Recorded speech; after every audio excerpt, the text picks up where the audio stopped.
More than 1 million Christians have been forced from their homes in Iraq.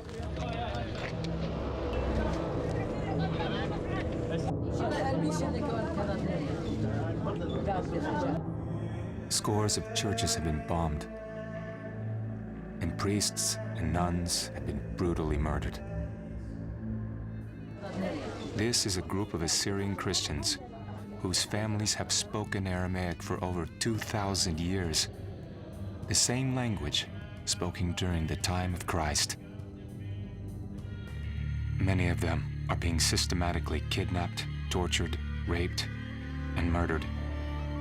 For various reasons, the US and Iraqi governments have been slow to act in providing these refugees with any protection. The same thing happened with Jesus. Now it will happen for us. Time is running out for them.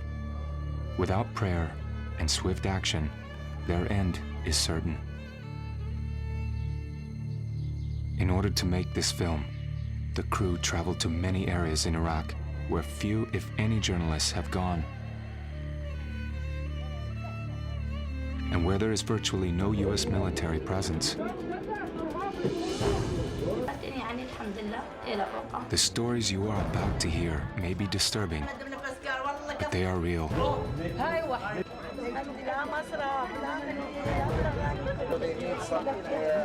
At the end of this film, we'll tell you what you can do to stop this current-day genocide. Between our people, our nationality, Assyrian, this is the reason we are suffering before. And another reason is our religion, because we are Christian. People in Iraq are Muslim. In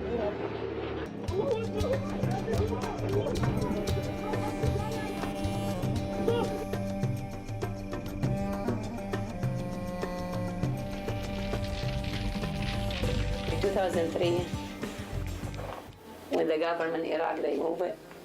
Yeah, my husband, he has a small store, very, very small. And like, you know, the Muslim people, they coming to his store, they shoot him, like 3 shots, and they kill him right away. And be here. My daughter, she called me like 5 o'clock in the morning. Just I hear somebody crying, somebody coming to my daughter's house. They put, you know, the mask in the face, and we have the shotgun. Yeah, they tried ring the door, and then they tell her if you don't open the door, they want to shoot on the door to open it. She's scared. She opened the door. You know, the reason they come in her house, they want to find her husband, because her husband, he have tattooed like the cross. With my daughter, they try to do sex with her, but she pregnant. But she don't tell me do or not, but I know they hit her. Hit my daughter in the shotgun.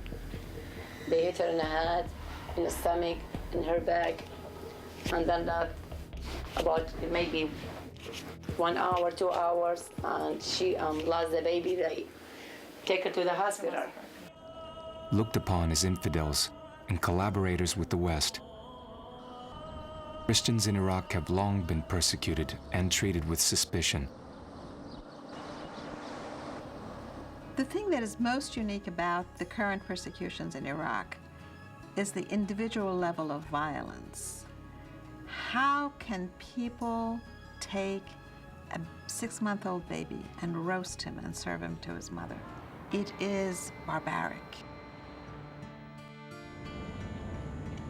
We were quite surprised to see the very high percentage of those who have suffered direct violence. They don't flee because they heard a bullet or they heard a bomb.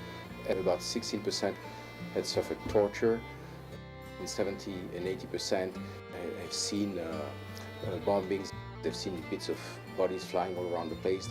They've seen killings. About 50% have received death threats themselves. And a very, very high percentage have been victims of, or one of their relatives have been victim of abductions for ransom.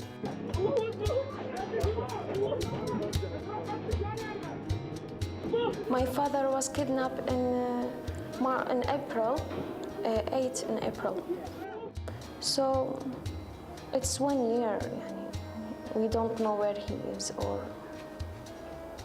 did he still alive.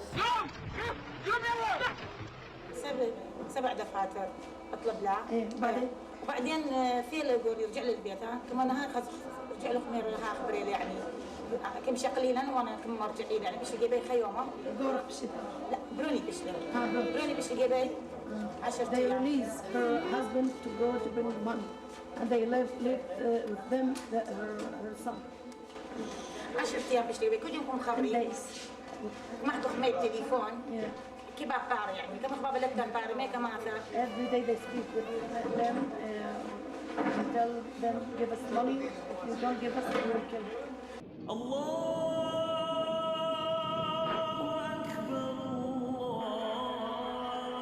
Christian people here, they sacrifice everything but to keep the faith, as I mentioned. But here in, generally speaking, in Iraq, the Christian people suffered the most.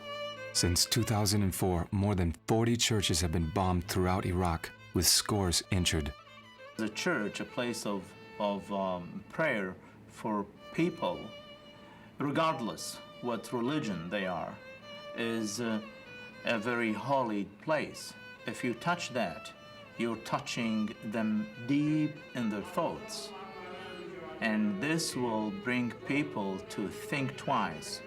Should we stay or should we leave? Should we build back? Maybe it will be bombarded again. Do we leave the country? These are the questions that goes up on the heads of the people when they see the house of God are destroyed. Assyrian culture is unique in two respects.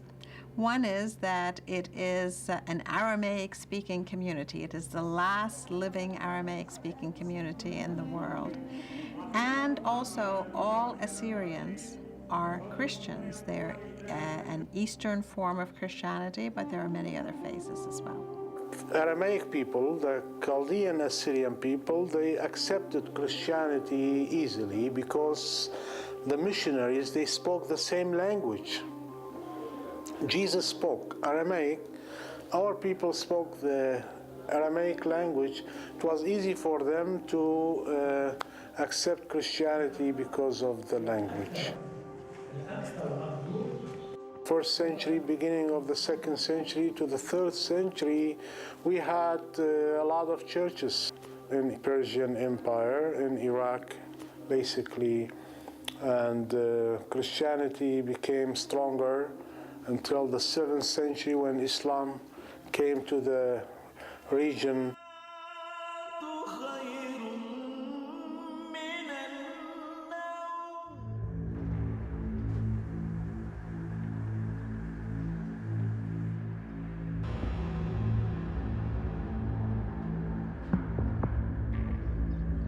Jordan, Syria, and Turkey have become home for hundreds of thousands of Iraqi refugees.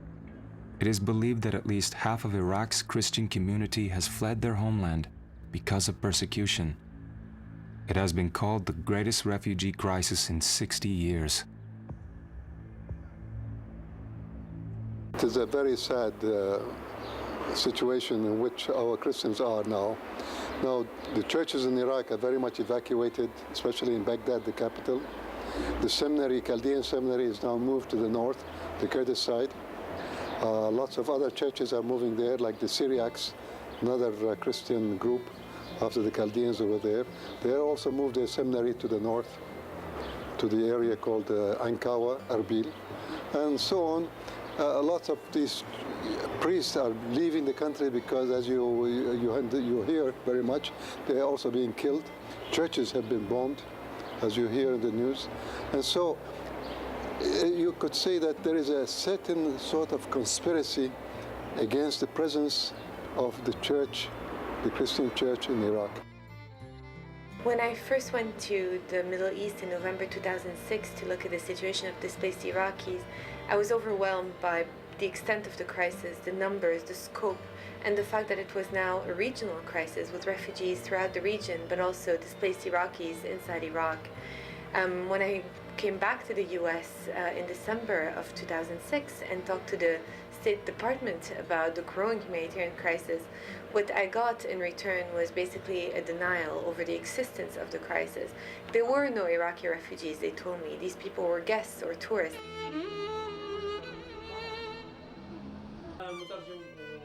This woman's brother was murdered by Al-Qaeda.